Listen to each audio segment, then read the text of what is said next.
Welcome to Paranormal Central, broadcasting live from Central California with your hosts Jeffrey Gonzalez and Alan Thomas.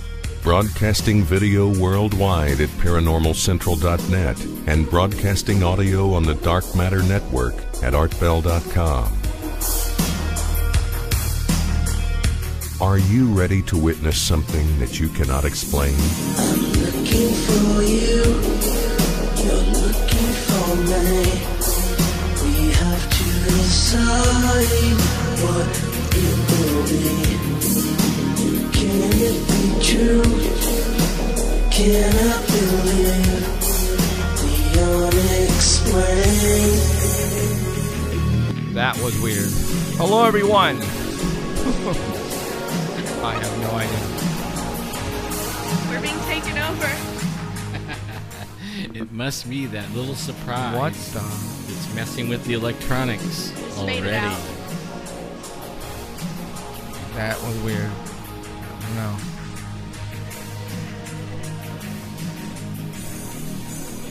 Hello, everyone. My name is Jeffrey Gonzalez. I am your host for Paranormal Central. Welcome to another episode live broadcasting from Central California. Really? That was loud. So, hello again. My name is Jeffrey. I have no idea. Oh, that was over there. Yeah. That's why. That's freaking me out over there, man. Don't be doing that, Emerald. Hi, everyone. Yes, we are back. And, that is weird. Sorry, Keith, but we're being sabotaged. No, I don't know what happened. But hello, Alan, are you there? Yeah, I'm here. Emerald running the board. Hello, everyone. I'm here. Okay. Thank you for showing up, everybody. Really appreciate it. Sorry for the mess up there at the beginning, Keith. I don't know what happened, dude. I swear to you, I didn't touch anything. Huh? What? What? I don't know. That's crazy. So, okay. Anyways, we are back. Sorry for that weird intro. Yeah. Okay, trying to move to a bigger studio with people running everything where I don't have to mess with anything. It's as simple as that. So, all right. Hello, everybody. Welcome back. My name is Jeffrey Gonzalez. I am your host for Paranormal Central. We have a lot of good stuff we're going to talk about tonight. But before we do, we're going to talk to our Squatch reporter, Mr. Danny Valderrama, and we're going to get him on the line here pretty quick, and we're going to talk some Bigfoot. And I believe he is on. Mr. Danny, you on? Hello, Hello. I am here. Hey, though. Denny. So what's happening? What's Happy happening? Father's Day. Thank you. That's sir. right. Happy Father's Day to Father's Day. everybody who Happy is a Father's father. Day, Keith. Yes. And I know Keith is probably partying like a madman right now. Oh, yeah. So and were you on vacation again this week, Danny? Yeah. You suck. What? How many vacations do you get per year? Not enough. No, shut up. No, Only 2.5 months a year. no way. That much? Yep. I go. Well, I guess you've been working there how long? 13 years. Wow. See, I've been working there 14, and I get maybe about that much. Okay, all right. You're always on vacation too. No, You're I'm always not. taking days off every day. No, what are you talking about? Every day? You're never there. I'm never there. Yeah, mentally, I'm never there. All right. Well, Danny, what do you got for us today? I know you sent over some pictures, and for all those who are watching us at ParanormalCentral.net, I am going to be putting up some pictures corresponding to the stories that Danny is going to be talking about. And if you are watching at ArtBell.com, you can look at the pictures as well over there. So that way you're not going to miss anything. So we are going to go to picture number 1. And it is, what do you know, a Bigfoot. Okay, what are we looking at here, Mr. Danny Valderrama? All right, this is from the Bigfoot evidence page. This is from posted on Sunday, May 11th, 2014. And that picture that you're seeing is from Rob Roy Menzies' picture. And this is from Washington in Jefferson County, Washington State in Jefferson County. This was reported to the BFRO. And this is from a military officer. He doesn't give his name, but he's about ready to retire. He's been in the military for 20 years in the Army Guard. And this is a story from 1986. He's finally coming forward with it.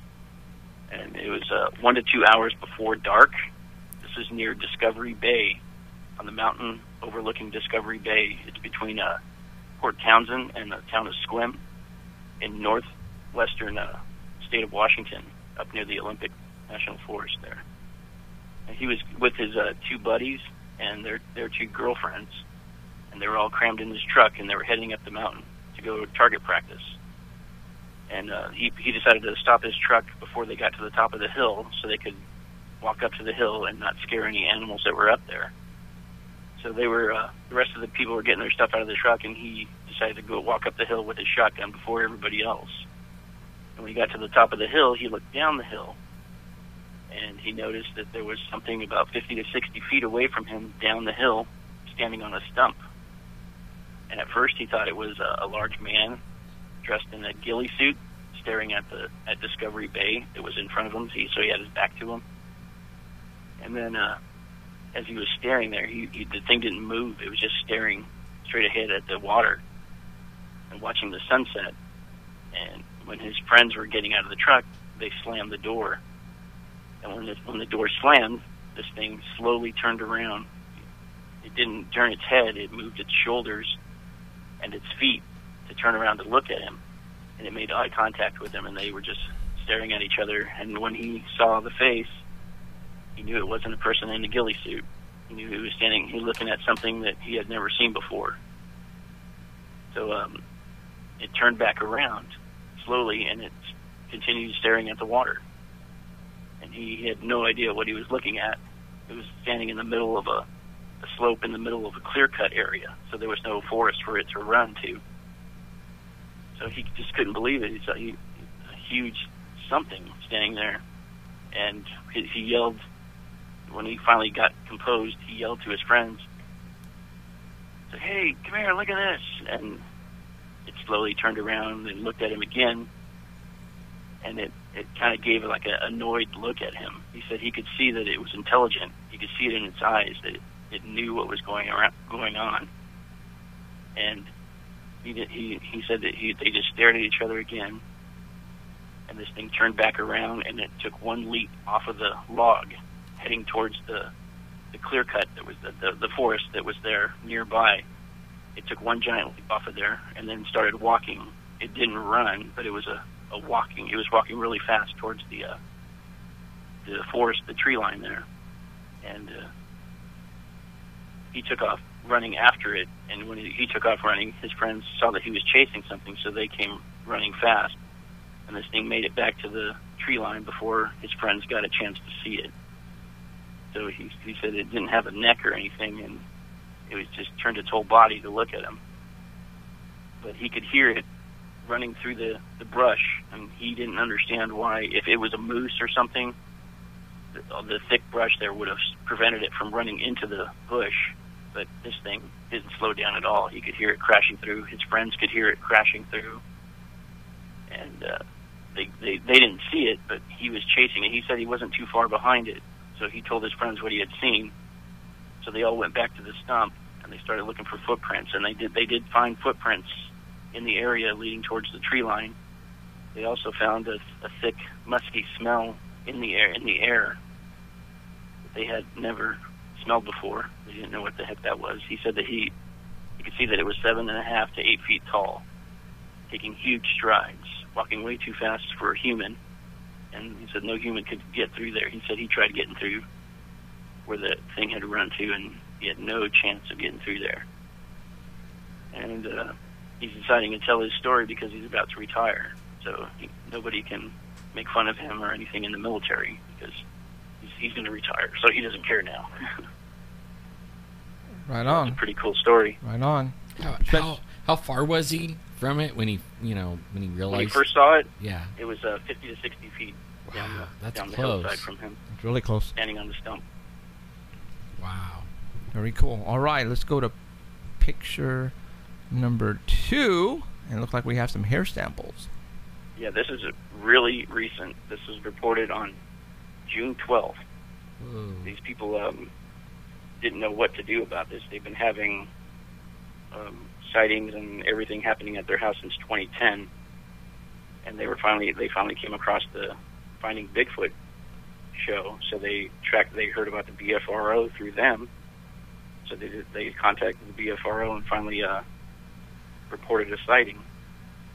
And this has been going on for the past few years with Bigfoot activity. They have footprints And he says last night, which would be June 11th, his wife was hearing something knocking outside of their bedroom door, or outside their bedroom wall, and said it was loud.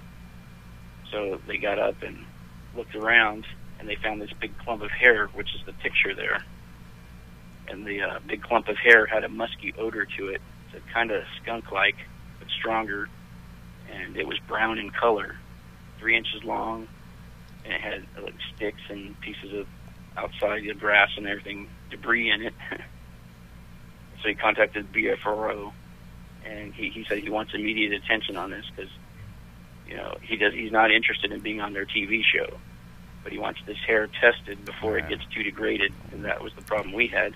Right. Well, he said the tracks on that they've been finding are 17 to 18 inches long and 8 inches wide at the widest point. Wow.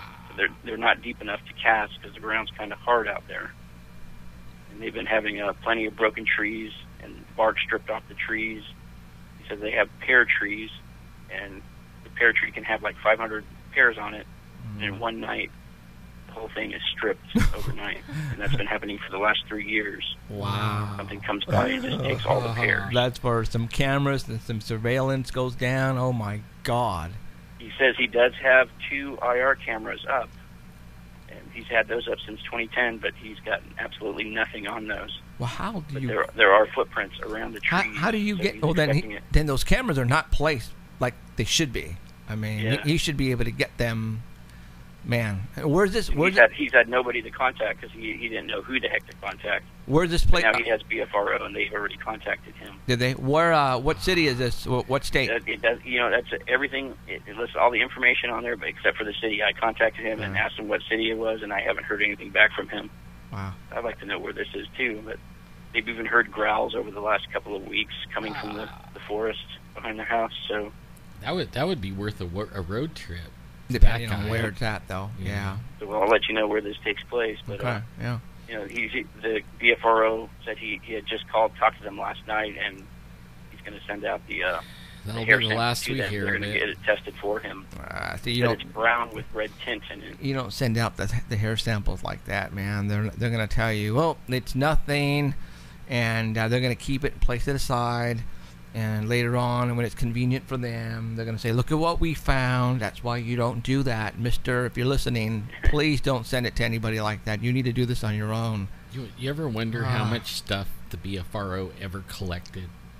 A lot. I know. I mean, they have hundreds of thousands of sightings, and just imagine all the stuff that got sent to them, Right. too. Yeah. And well, you know what? It takes a lot of money to also, check get into and check the DNA and all that kind of stuff. So it's not cheap. The guy's name is Matt Moneymaker. Oh, yeah, true. He owns it. I'm sure he could get it done. He knows everybody in Yeah, the he field. does. Okay. All right. What's going on, number 3? Right. Oh, Number 3 has 3 pictures with it. That's cool. And it's from an elusive Minnesota Bigfoot research team. And it's a new camera that's going to be coming out. Wow. It's a Gyroptic. It's made by Gyroptic. It's a new 360-degree camera, kind of like a GoPro. Only thing, this one, the camera, it has 3 cameras mounted on it. And they have like a fisheye lens, which captures more area. And it stitches 3 video streams together into a single panoramic video. So you don't need to put the camera behind you anymore. This thing will cover it. Yeah, but It comes with you can view it on a computer or mobile device. It has multiple mounting options. It has a handheld one where it looks like a stick that you can mount this thing on, so you can hold it while you're walking.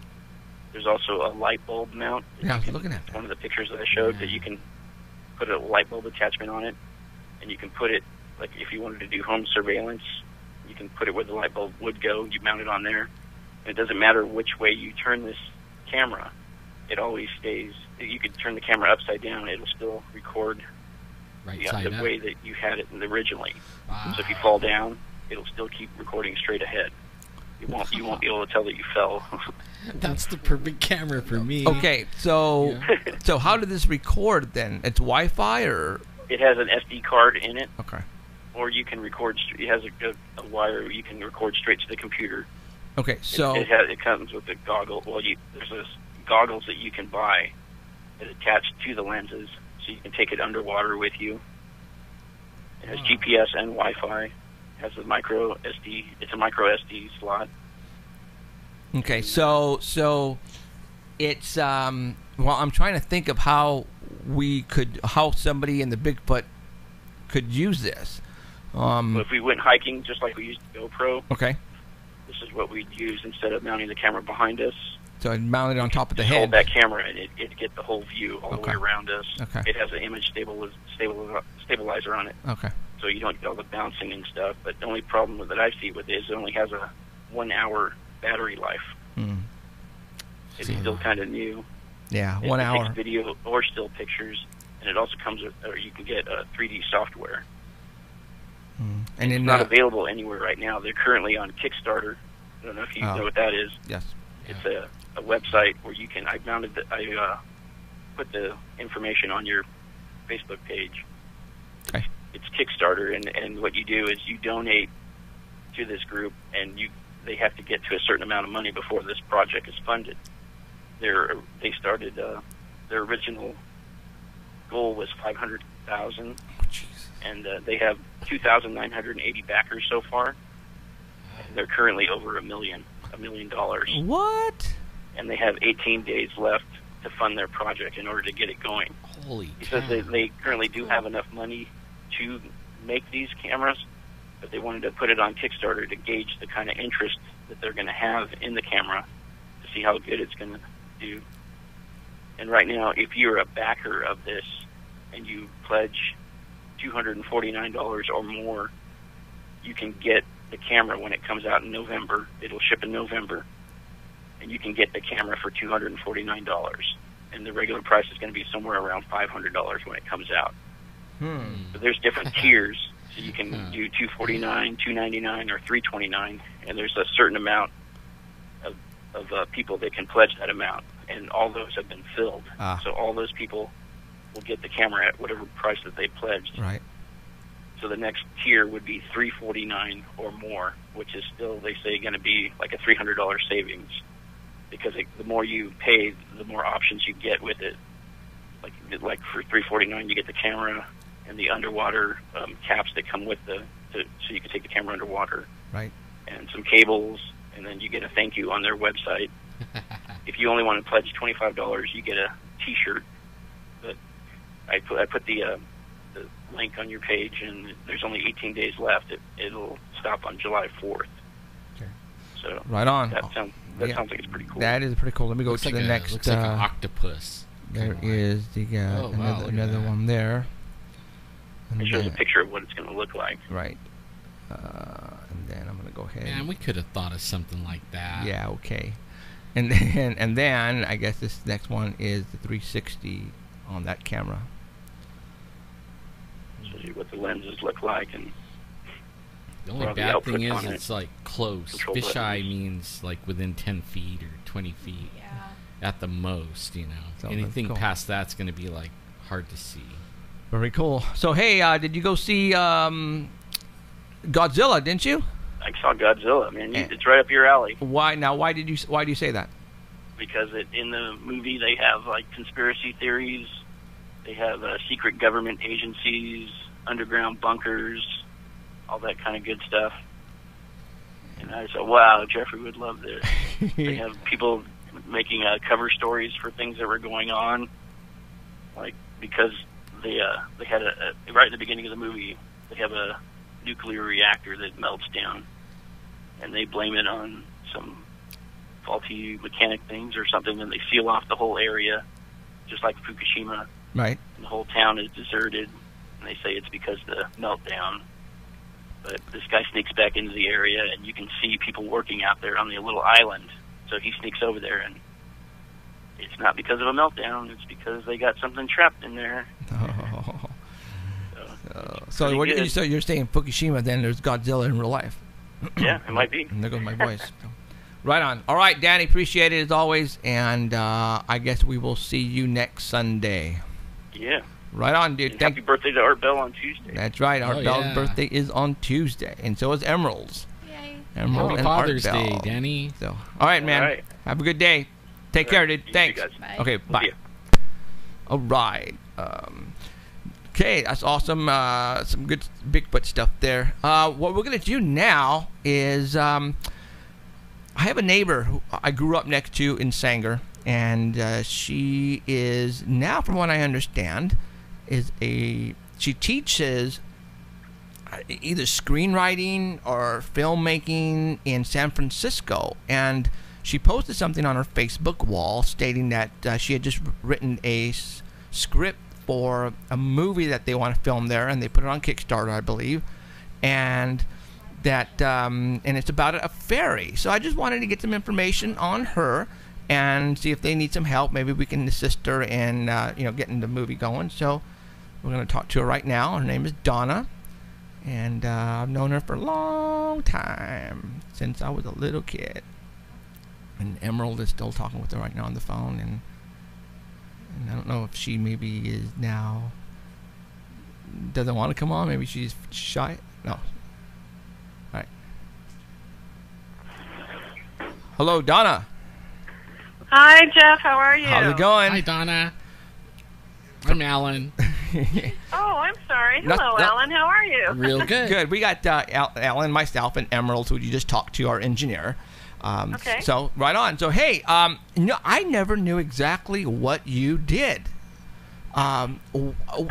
Fill me in. I mean, where do you teach, or what's going on? I mean, I don't understand any of this.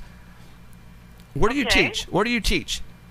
So, first of all, I teach screenwriting and storytelling, both a BFA and MFA level in the motion pictures department at the Academy of Art University in San Francisco. Nice. Wow. Wow, yeah. And I can't believe you didn't know that. No, I never knew that, because I don't talk to Allie very often, and your parents I hardly ever see, so I have no clue what you're doing. I know, yeah. I've been doing it for about 10 years. Wow. Wow. That's cool. That is awesome. Well, yeah, I mean, that's the reason why I figured out that you're involved in this type of stuff, is because what you posted on your Facebook wall. And you tell us, everybody, that did you just write a screenplay or for a movie, right? Or Well, actually what happened was, because I also write fiction, okay. so I wrote the short story originally. And then in talking to my very talented colleagues at the Academy of Art, one of the directing instructors took interest in the short story, asked me if I would consider developing it into a screenplay and possibly shooting it. So I wrote the first couple drafts and then showed it to him, and then we collaborated on a couple revisions. It actually was over the course of about a year and a half or 2 years developing the screenplay. It's a long short. It's going to be around 20 minutes long. Okay. And then from there, then we started talking to our other talented colleagues. You can imagine on a film faculty, there are producers, cinematographers, all kinds of people who have long careers in the industry, and they love to work on movies. So we got a great group of people together and created a special summer filmmaking collaborative class that could work between the students and the teachers. So we're mentoring students this summer. They'll be working in lead production roles. They'll be mentored by various people, the producer, the director, myself, the cinematography instructor, and so on. So they're going to learn a lot, and we're going to get a great film out of it, I hope. Now, explain to everybody what this 20 short is going to be about. Well, okay. It's called Free Fall, and it's a dark urban tale about a desperate man who encounters an injured woman that he believes to be a fairy, and he hopes she will be the solution to his problems. Where did you get the idea? Actually, because I write fiction, I'm always looking for inspirational visual images to jumpstart my imaginative process, and I happen to be in downtown Chicago, and a young girl that was dressed as a fairy was riding a scooter down the sidewalk following I presume, her mother. And there was just something about the image that really captured my imagination because she seemed very out of place. She was downtown Chicago, was very busy, a lot of, business people walking around, and suddenly she came by on this scooter. And it just stuck with me, and so I started thinking about, what would happen if suddenly a fairy came zipping through a crowd of people on a scooter, and that was the origin for the story. Wow. That is weird because, we talk about that kind of stuff here. And again, we both didn't know what each other did as far as our, the show that we do here and your background. And I just found it interesting. And I know that this is just all fiction. You don't believe in any of this stuff, especially the fairies. And I know your parents must have talked to you about what I was doing, especially with Bigfoot, because you did mention Bigfoot. Oh, yeah, absolutely. Yeah. So I would hear little bits and pieces here and there. Right. So that's why when I saw the word fairy, it piqued my interest, and I just wanted to find out why you decided to choose this subject. And well, let me say this: I do believe in ethereal spirits in this world. Do I think I'm personally going to run into a human with wings? I'm not there yet. Right. But I think about these kinds of stories as myths and fairy tales and fables, the kinds of stories that I grew up on that just really sparked my imagination, and I think are very responsible for turning me into a writer. So I love to stay in touch with those kinds of stories that affected me when I was very young and jump-started my imagination, because I think it's something that people struggle to hang on to when they become adults, because we get so caught up in our everyday lives and all the worries and concerns that come along with being adults. So I think that we hang on to the inspiration and the hope for that sort of magical life. Wow. And so one of the things that I like to write about, in fact, all of my stories deal with this in some manner, is how do we stay in touch with our very youthful, childlike imagination when we're adults. Wow, very cool. So that's why there's a desperate man who really needs help, and the story starts, he's sitting on a bench in a park in San Francisco, and a fairy, an injured fairy, zips by him on a scooter, and of course his imagination is immediately captured, and he follows her into the park, and the story goes on from there. Wow, that's very cool. Have you written any other screen that had to do with this subject matter? Like, I don't want to say paranormal. Fairies? Well, not fairies, necessarily fairies, but other supernatural, Well, all of my stories have some element of either magical realism or surrealism to them. They're all grounded in what I hope are believable, recognizable worlds, but I always bring some sort of unexpected magical element into the story. So I've written stories about, these are going to sound strange, but not on this show. Yeah, not on this show. A woman who, I don't know if you know this Mexican photographer, her name is Graciela Itapide, and there's a very famous photo of a woman in a market in Oaxaca where she sells iguanas, and she has about 5 or 6 iguanas on her head. So it's a real woman in a real situation, a real photograph. And so, for instance, I'll look at a picture like that and I'll imagine the story behind the picture. Only when I look at her, I see a woman who has iguanas growing out of her head. Because in a sense, that's what it looks like. So I have a story about a woman who, because she did something that she probably shouldn't have, she ends up with these iguanas growing out of her head, stories about kids running around in playgrounds and that they imagine that their divorced parent lives in one of the rides in the park. Probably one of my more popular stories that's set in the Central Valley is about a magical salmon that lives in the ocean for 150 years, and when they finally reconnected the San Joaquin River, the fish was able to swim back home to down below Millerton Dam and rejoin its family. Things like that. Things that we might hope for, that we wish were possible. Just stories like that. Didn't you write something about our growing up? For those who don't know, we were neighbors forever. Didn't you write something about our being neighbors, about the backyard, something Spanish?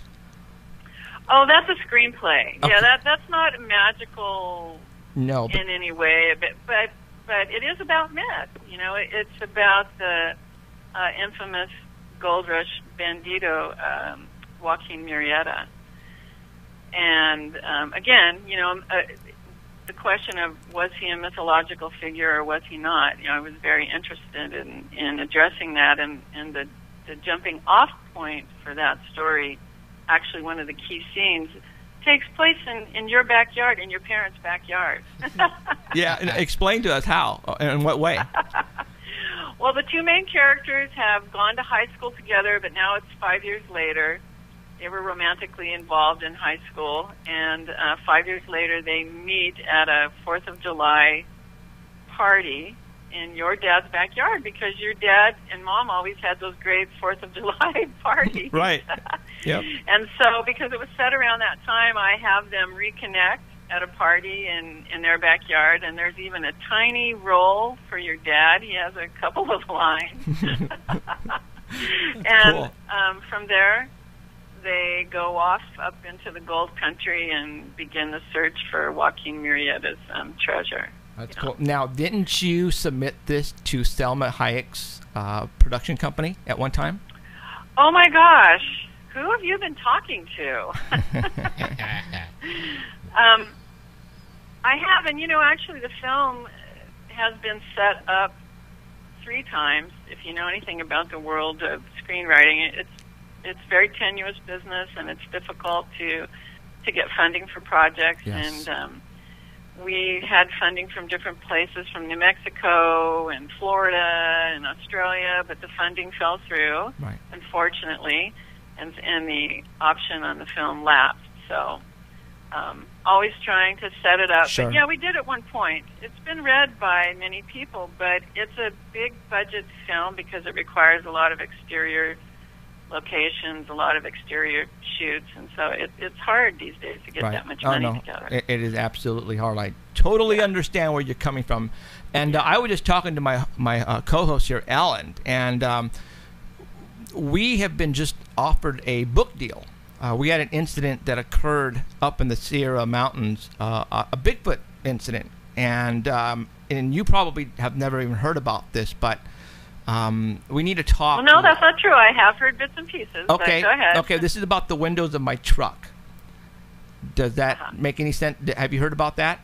I have a little bit. Yes, Okay. I have. Okay. Well, it just so happens that we were offered a book deal and we needed to start writing the book. But the only problem is I have no clue where to even start or even go. So maybe, we can get together here and sit down and talk, and maybe have you write it for us or do something, and you get a percentage or whatever, because it just so happens to be the publication. What is it? The person who offered us the book deal. Also, she's actually very big, and the book that she put out gets all over the place. And there's even a movie done on one of the books that Art Bell had. It was the Day After Tomorrow. It made into a movie. But anyways, they want us to start writing this book ASAP, and I need help. So maybe we need to touch bases and get together. Well, first of all, let me say congratulations on being offered a book deal. Thank you. That's big news for you guys, so congratulations on that. Thank you. And, I do work as a consultant. I just finished 2 work-for-hire rewrites on screenplays for producers in Los Angeles, and I'm always happy, as a teacher, too, I'm always happy to talk to people about writing and stories that they're working on or projects that they have in front of them. So, sure, I'd be more than happy to talk to you about it. And Jeff, this, yeah, and this is actually a movie, easy. And once you hear about the whole story, you're gonna love it. So, okay, we need to talk. Let me call you. Let me call you tomorrow sometime. Tomorrow night? Tomorrow night, okay? Tomorrow evening would be fine. Okay, yeah. Awesome, Donna. All right, I'm gonna call you tomorrow and fill you in on what's going on with us and what we have going on. So maybe you can assist us and we can go from there. Sure. But yeah, I mean, always love to talk about stories. Okay, always. Sweet. All right. Have you had any like people that you taught and now they're big names now? Right now probably I wouldn't say they aren't well known yet. Mm-hmm. One of my former students right now is her name is Sydney Freeland, and she made a wonderful independent film called Drunk Town's Finest. She's a Native American Indian, and a lot of the story takes place on a reservation. And she went through Sundance, and through the screenwriting lab and through the director's lab, and she was handpicked by Robert Redford to be one of the films that premiered at Sundance Festival in January.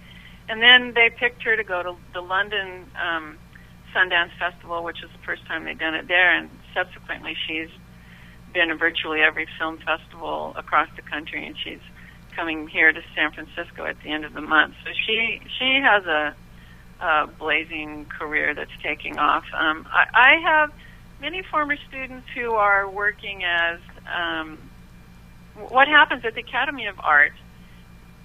You have to take storytelling and screenwriting, whether you want to be a writer, director, producer, cinematographer, it doesn't matter. So I have many former students who are working as producers, as cinematographers, more behind-the-scenes people that you might not recognize their name. But I think I can think of three up-and-coming directors that you may be hearing about shortly. And I hope that you will also be hearing about the director from our short film. Absolutely. Yeah. Does a Mackenzie Mathis sound familiar to you? Unfortunately, no. Okay, no problem. I just there was somebody out of San Francisco who did a movie about an alien abduction, and he said San Francisco, so I thought it was the same place. So now, so your short called Free Fall, and you guys are looking to get it sponsored at You guys need $5,000 in order to do it, right? Right. Well, what's happening is, because this is a special summer class, because we're able to use facilities and equipment at the Academy of Art, and we're also tapping into our very talented student body, that's going to cover half the expenses. Wow. So we're looking to raise funds to help us with post-production. We are going to have some special effects, of course. There will be a couple dream, not sequences, but just dreams that reference the fairy world, and of course she will have wings and so on. And then we want to make sure we have money to submit to festivals. Sure. Yeah, and in a perfect world, we're hoping that the short film, we want to make the best standalone short film that we can, but we're also hoping that it will become the pilot for a series. Absolutely, that would. We have lots of great ideas of where this story can go. So we just have to take the first step. I can see. So we've launched an Indiegogo campaign. Okay. And we're trying to raise $5,000. We just launched on Wednesday, and we've already raised about 30% in 4 days. So we're very excited about that, and we have a lot of likes on our Facebook page. So we're really just looking to people to help us get the word out, spread the word as much as possible. Give that. Oh, you have. So say how your Facebook page and how they can get to it. I'm sorry, could you repeat that? Like, tell everybody how to get to these pages. So what you can do, if you want to check out the Indiegogo campaign, go to Indiegogo.com. And for those who don't know, that's INDIE, gogo.com. if you go to their website, you can search for, the name of the film is Free Fall, that's one word. You can search for Free Fall 2, and that's important because previously there was another campaign for a short documentary by the name of Free Fall, which is still on the website. But if you search under Free Fall 2, you will see our campaign comes up in the #1 position. And you can just click on that link and read about all the people who are involved, and you can see some of the students who will be involved and what we hope to do with the film. And then as far as the Facebook page, you can just search for Free Fall, one word, and it'll pop right up. And you can really help us by liking our page, sharing the Indiegogo link with your friends, anything to just help us get the word out. I'm sure you know that there's a lot of crowdsourcing that's going on these days. So anything we can do to get the word out is really appreciated. Awesome. Okay, so if anybody has any money they don't want right now, Donna would take it off your hands in a heartbeat. Well, let me just add that we do have some really great perks too, and you have, of course, opportunities to get your name in the credits and get DVDs. You can get original artwork that's signed. The director of the film started as an underground comic artist, and he's directed hundreds of short films and created original broadcast graphics for MTV and people like that. So he's very talented. And then also, you can, at a certain level, we have handcrafted fairy-themed jewelry, and then all the way up to getting co-producing credit or associate producer credit on a film. So it just depends. Okay. But there are a lot of really cool rewards available, Awesome. I think. Very good. All right, and again, the short story is Free Fall. So everybody go to Facebook, type in Free Fall, like the page, and if you can, donate as well. And let's see if we can make this happen for Donna and all the rest of them. Absolutely. And that would be very cool. Now, Donna, like I said, I am going to call you tomorrow because I don't think you know the half of what's happening with us on this side. So, I think I don't now that I've talked to you. Yeah, I think we need to speak to you. So, okay, Donna, I'm going to call you tomorrow night, and we're going to talk. And again, the short is Free Fall. Everybody go and like the Facebook page, and if you can donate, let's do it. Okay, guys? All right, Donna, thank you very much for coming on, and I will call you tomorrow night, okay? Thank you, Donna. Thank you so much, you guys. Not a problem, Appreciate Donna. it. Take care. Have See you a nice tomorrow. Evening. Okay. Okay, see ya. Bye. Bye. So I had no clue she was way into it this much. So I'm going to talk to her. Yeah, that's actually pretty cool. She's getting in the right genre right now. I mean, what is that movie? I think you just went and saw it too. Maleficent. Yeah, that's a fairy movie too, Yeah, isn't it? but pretty darn close to it. Yeah. So, all right. Okay, now we're going to go ahead and move on. What we have going is we were able to scrounge up some money, got a little bit of a budget, and I know this is going to sound funny, but we were able to place a cellular phone up in the spot near the forest where we go all the time. Yeah, see, I dug in Jeff's couch. I turned it upside down, and I got 100% of our budget right out of there. So we placed a cellular telephone up there. What? And hoping that maybe Bigfoot one of these days will call. I also had a friend who... going through it? That actually has a cellular phone that took... What are they saying? Hold on. Give it the right...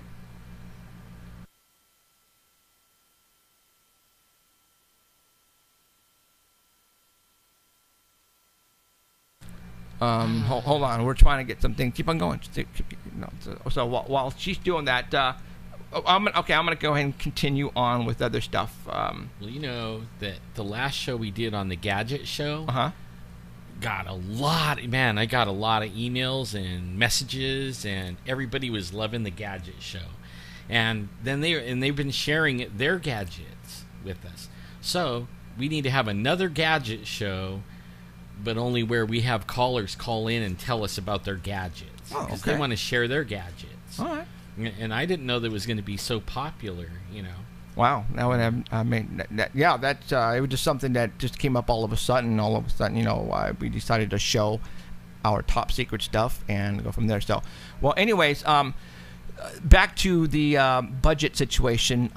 We were able to place a cellular phone at Area 51, and I actually have, I'm in the electronics business, so I was able to get some of my electronics and start messing around with the CB. And as I was screwing around with it, I came across a certain frequency, and I was able to tune in to I don't know what it was, but I got some voices, and I think I tuned in to the right frequency.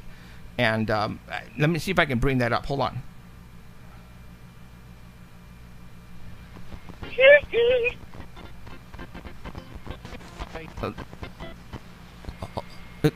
Hello? Hello? Who's this? Hello, can anybody hear me? What? We could hear you. I think I hear you. Oh my goodness. Who is this? No, who's this? This is Michael Jackson. Who is this? What? Michael. How did you find me? I've been floating in nothingness for it feels like 3 years. This is not Michael Jackson, is it really? Prove it. Of course it is. Who else would it be? Yeah, I was going to say prove it, but that doesn't tell me anything. I can't moonwalk on the phone, but who do you think it's going to be? So where are you at, Michael? It's really hard to explain. It's very hot down here. There are no children. It's really not very pleasant. No children. So describe your surroundings. It looks a lot like one of my video shoots. Back when I was in the 70s. I believe there's a lot of undead people around me, and I was wearing a leather suit that caught me right in the crotch just perfectly. It was beautiful. Sorry about that. There's a giant red guy with a pitchfork. I can't really explain it.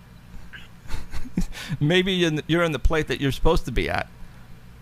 I don't know. I see a lot of my friends down here from Hollywood.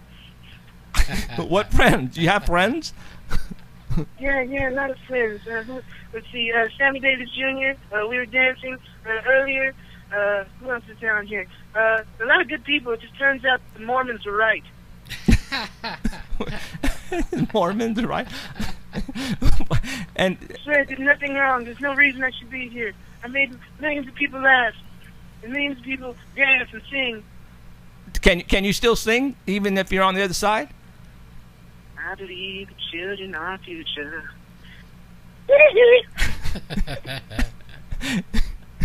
Sorry, my voice must have been damaged by the smoke down here. It's very smoky and hot. Well, what are you smoking?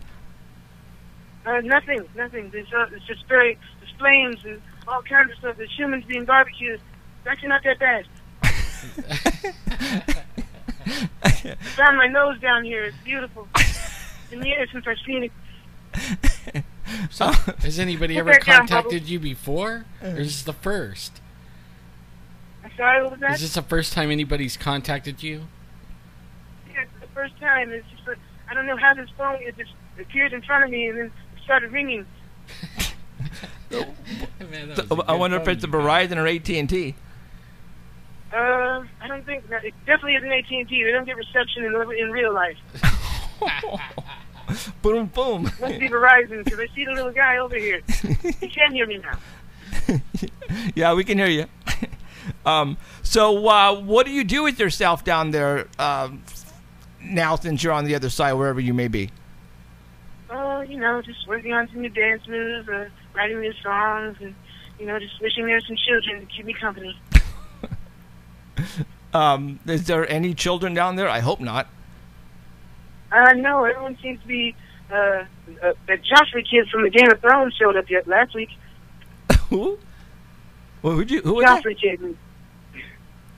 I have no idea what you just said. I think that smoke is getting into your lungs. Sorry about that. So you basically spend your days just writing songs and dancing then?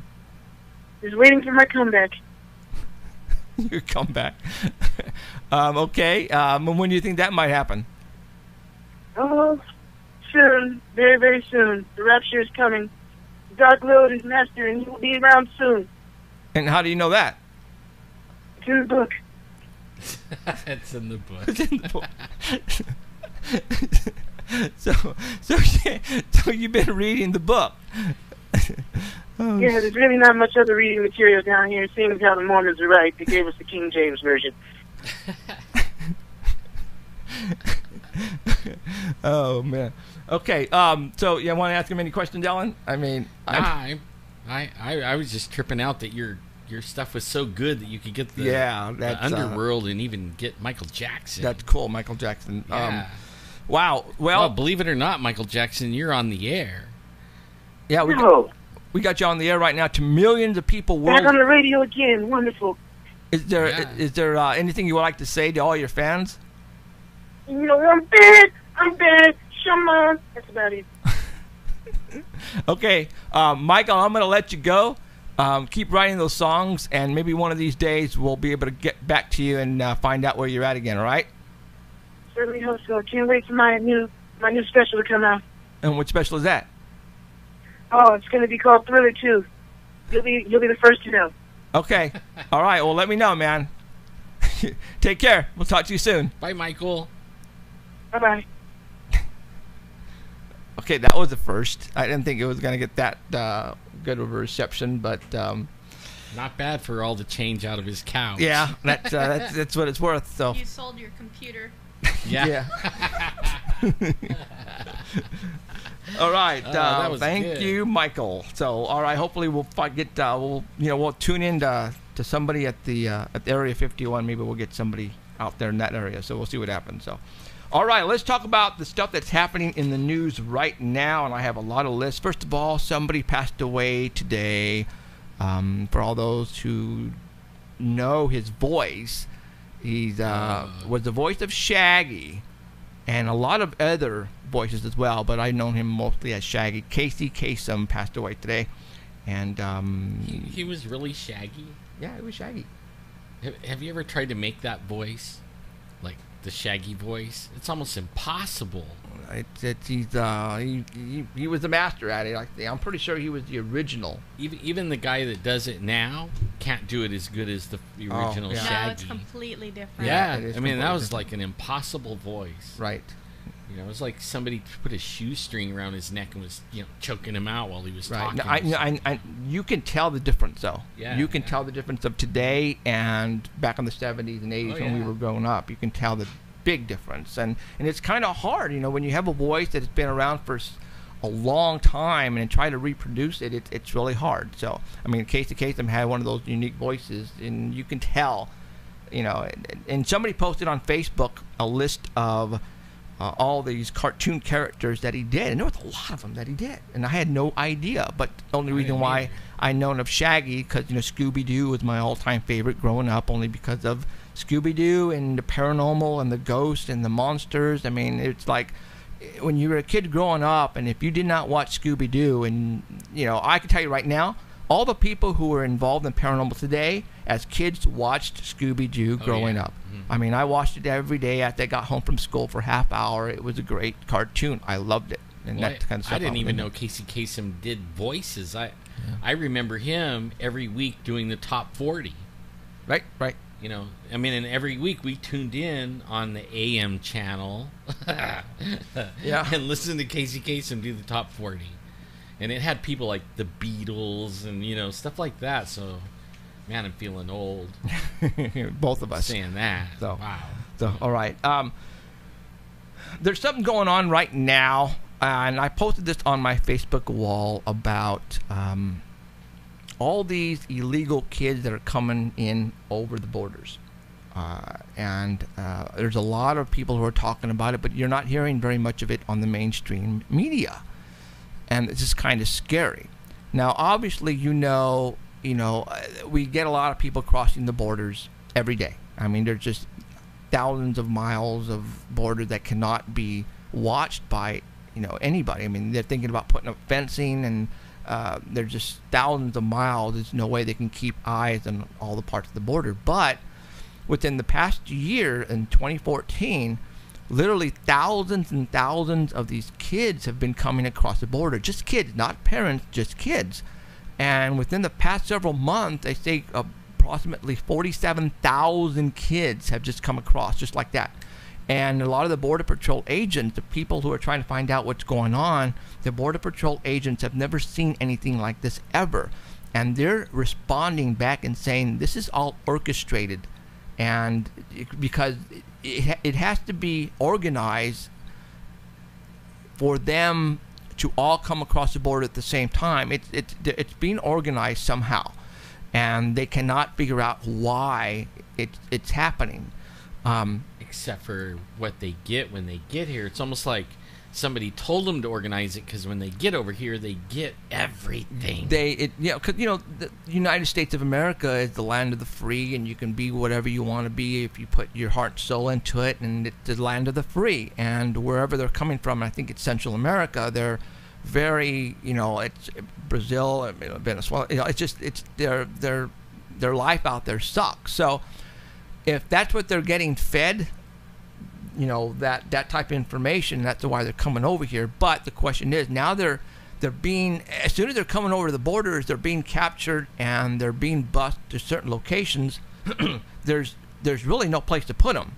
And Obama just came out recently and said, well, we can't turn these kids away. They're our future, and we need to, keep them here. And everybody's going, what are you talking about? I think there's a bigger picture. He just said that he is trying to get Congress to put up about $2 billion to start building or putting together these camps at these military bases. No. They already have them. No. That's what he just said. That's what he wants. Camps. That's what he wants to happen. No, okay, well, now you know where I'm going with this. Yeah. Right. Okay. They already have the FEMA camps. Okay, well, picture this, all right? He wants to start putting all these kids in these camps that are probably going to be controlled by FEMA, hence FEMA camps. All right, so is this the start of the FEMA camp scenario? Because everybody's been talking about FEMA camps, the locations. People have been trying to find out the locations. They have found different spots where they think they are, but now he is pretty much coming out and saying, you know what, we need to open the. Now he specifically said, open these camps on military bases, which pretty much are FEMA camps to me. That's what these are. 47,000 kids, but there's a lot more that are already over here, and we're talking probably over 50, going to be pretty soon 100,000. Right now, I posted something on Facebook, and I said, okay, why is this happening? Now, I'm not being right now I'm not on any political side, Republican or Democrat, but for all those who know the political affiliation of a certain race, for example, Hispanic always tend to vote for Democrats. That's just the way it is. Okay. And is it, a lot of people are saying, okay, are they letting all these kids come over so that way they can vote in the next election, or keep them to continue to vote in that type of election? Is it a way where, because right now the people who are trying to stop all this are the Republicans, obviously, the conservatives, because they're going to come over here, they're going to start taking the jobs away from the people who want jobs. Hence, we're talking kids, so we're talking, maybe McDonald's, fast food, all this kind of stuff. But also what's happening is, from my understanding, it's costing the taxpayer a lot of money per day to keep one kid in the United States. It's coming out of your guys' pocket. All right? So where I'm going with this is, let's just say, okay, scenario one is the voter situation. All right? And I'm going, I don't think that's the scenario or the theory that a lot of people are thinking, or the reason why they're coming over. I placed something on my wall this morning or yesterday about my idea, and I'm just throwing this out. I mean, I'm going way over, and I'm just going to throw this out. Let's say that we're talking 60,000 kids. That's a lot of kids. We're talking, if you put 1,000 kids in each military base, okay, let's say there's 60 military bases and they put 1,000, okay. Our government, who knows, right? Everybody knows Agenda 21 and the New World Order and what they want to do to, to keep us all in check. What if, all those kids that come over, they inject every single kid with something. Let's just say, as they come in, the military is going to inject them, telling them that it's part of the process and we don't want you guys to get us sick, blah, blah, blah, blah, but we inject something into every single kid, for example. So now you have 60, 100,000 of these kids, teenagers, adults, have been injected with something, and we don't know. Right now, a lot of the Congress and representatives are trying to go into and look at these kids in the facilities, and they are not allowed to take any type of recording devices or anything to film with. You cannot take anything like that. I mean, you can go on the internet, and we're talking ABC, CBS, NBC. Some of the representatives are being told, sorry, Congressman, you cannot take your cell phone. They check you cannot take a recording device. You cannot record anything. You can just go in and look. And that's a fact. I'm telling you right now, that's a fact. Go and Google. Now, why though? Okay, I don't know. That's weird. Okay, all right. Now, you would think if they want everybody to accept it, right, that they would let everybody record it and let it see it. Right. So now let's say, for example, that Obama gets his wish and he places these FEMA camps in all of these military bases throughout the United States, and now there's 2,000. That's a lot of people. 2,000 kids or teenagers or young adults are in these camps. They can, let's say the military, could go and pick up anybody, right? Anybody off the street and throw them in that camp. And you would never know he would be in there. That's true. Right? Especially if they never let anybody take a picture. And let's say they drug this person, or just like they're drugging all the other kids. And let's just say they are selecting people now, like me and you, and they go and they snag you off the street and they put you in one of these bases with all these kids. And how would you know you're in there because no one can go in there and look? Wouldn't that be a convenient way to start nitpicking and getting people off the streets that are against the government, and instead of killing them, snagging them and throwing them in these camps with these other kids, especially people that are bringing awareness to every little thing that they do, kind of lie. And let's say that they are injecting all these people with something that keeps them tamed, like fluoride did back in the, this is scary. I'm thinking out of the box, guys. You have to find out. You have to give. Why are they allowing all these kids to come across in busloads? Literally busloads. Right now, they have no place to put them. Keyword is allowing. Yes, allowing. Yeah, they're allowing. It doesn't make sense. Like we can't even take care of our own people right now. Right, but Obama is allowing all these kids to come over. He's not putting a stop to it right now. And the Border Patrol agents are freaking out. They're going, I don't understand it. They're all freaking out. The Border Patrol agents are freaking out. They're going, somebody is doing this on purpose. It's orchestrated. There's something behind all this. What is going on? And then when I heard Obama say, we are going to, I'm going to get Congress to put in $2 billion to open up these camps on military bases. He said that out of his own mouth. Go Google it, guys. Where's he getting the money from? The Congress. $2 billion. Here you go. It's yours. See, the weird part is the actual kids in the first place. I mean, something's organized on the other side, because back in the 70s, we owned a charter bus company, and 2 of the buses, we had cages put inside the bus for the driver, and then the outside of the bus we put bars around the windows. And twice a week, 2 of these buses would go, and we go to Sacramento, and Fresno, and every little immigration office, and then we would load the bus up, and the immigration guy would count out the money that these people had on them. They would say, how much money do you have? Then they would count the money out and for the bus fare, and then give them whatever was left. Okay, say they had $5,000 on them. It was only $35 for the bus fare. And then they would get on the bus, and then we would run them down all the way down, nonstop, all the way down to Tijuana on the California side. And a bus would come in and park, like door to door. And they would get off our bus, get on the Mexican bus, and then go over back into Mexico. Every other week, it was the same people. We were taking the same people. I mean, I got to know them by name, because they were taking the money that they were earning here and taking it back there. That's what their job, that was their job. To get over here and collect the money from the family and then take the money back.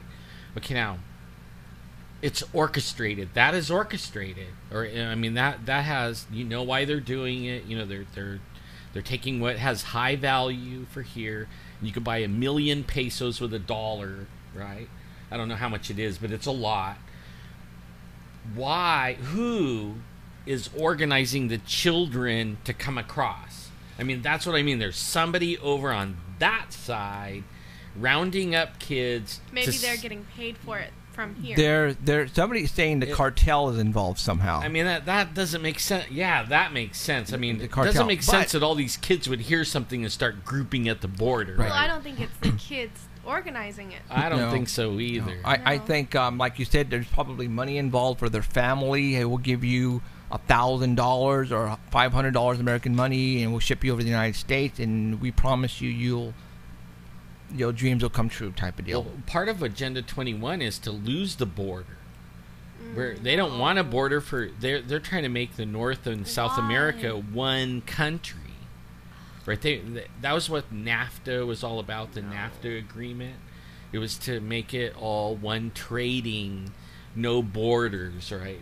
We would trade freely. Well, that's what's happening right now with those kids coming over and no one's stopping. You're opening yourself to so many other problems. Sorry, I'm getting political. And no, but only that's what it is. It's totally political. Drugs, cartel. Yeah, you're just inviting, hey, come on, guys, come on in. Yep. So it's scary. When this started happening, I really had to stop and think. What is going on here? And then when Obama said camps, military camps on these bases, that's when I said, oh, SHIT, because then you can take that, and once the camps are built on the bases, now you have the ability. Protection. Anybody can get thrown in there, and you'll never know he's in there. Right, you can. You could be driving down the street and get arrested. They throw you in the car. Nobody ever sees you again. And they take you straight out that way, right? And then they put you in this military base with all these illegal aliens, and that's it. That's it. You can easily disappear there. Yeah, you could. And that's what is going to start happening here pretty soon. It's scary, guys. I don't know what to even think about. I don't know what's going on. It's weird that they're using kids, though. Yeah, they're using kids. I think they're easier to control. Easier to control, and people feel sympathy. Yes, because right now and less threatened. Well, because if they're kids, we have people who are going to be like, oh, we do need to build these camps for them. That way, they have shelter, food, stuff like that. That's a FEMA camp right there, you guys. You guys, the FEMA camps are going to be. They're going to start building these things for these kids. Well, we already have them, but you know what? I think that this is an easier way to build more. Oh, yeah. And especially on military bases, because right now there are FEMA camps, and you've seen them like on the Jesse Ventura show, where they're not in military camps. They're just secluded near railroad yards, easy access for people, for the the train to come in and offload and vice versa.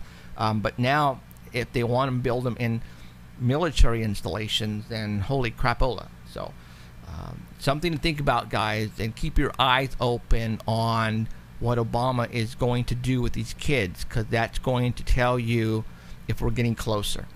The Pentagon just recently, and we're talking New York Times, we're not talking the Sanger Herald, we're talking big time newspapers, that the Pentagon right now are are trying to learn from the protesters, so when the mass rioting starts to occur, they will be ready on how to handle it. And I'm going, what do you mean mass rioting? What are they expecting?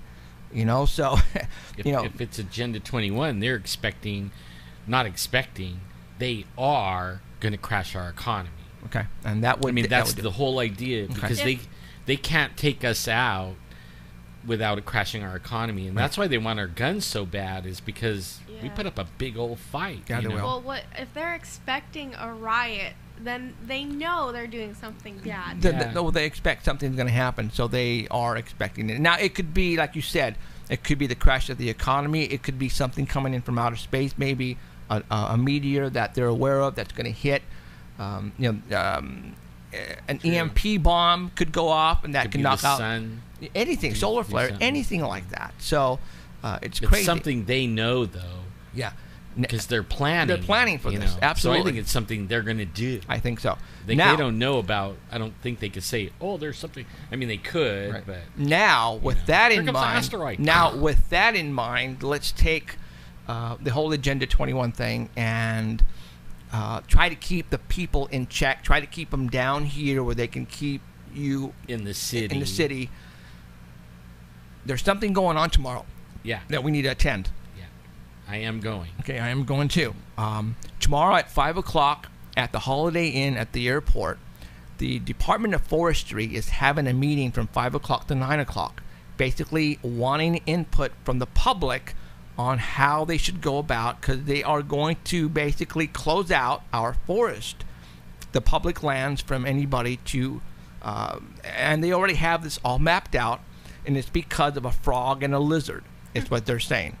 And basically they want people's inputs, because this is supposedly going to take effect for 10 years, I believe. Yeah, it's their 10-year plan. The 10-year plan. Now... And they aren't going to have a meeting again for 10 years. Okay. So we need to go out there and find out exactly what is going on.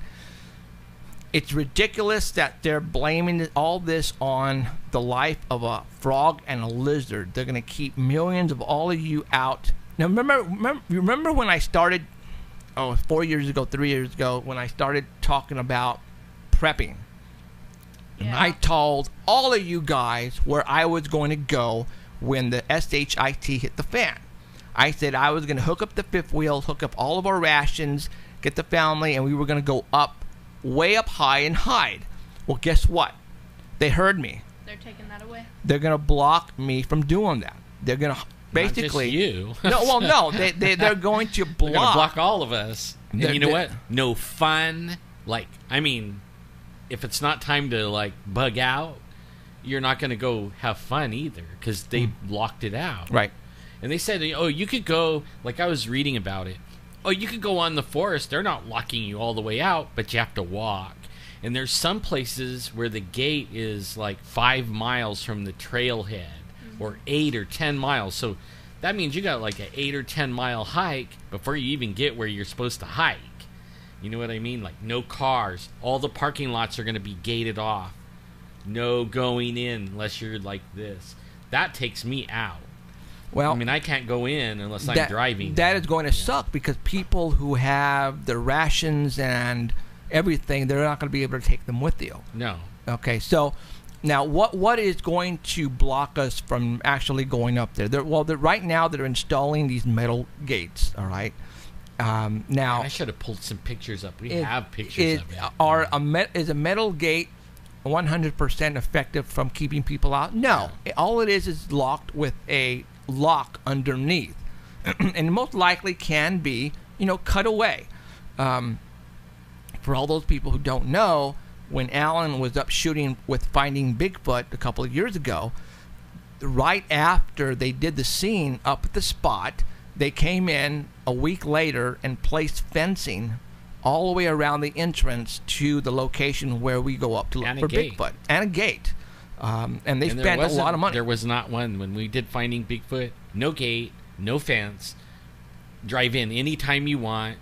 Now. Right. So now there are a couple of theories that I have, and we actually talk about it a lot on this show. We actually interviewed somebody named David Paulides, 411, about missing people.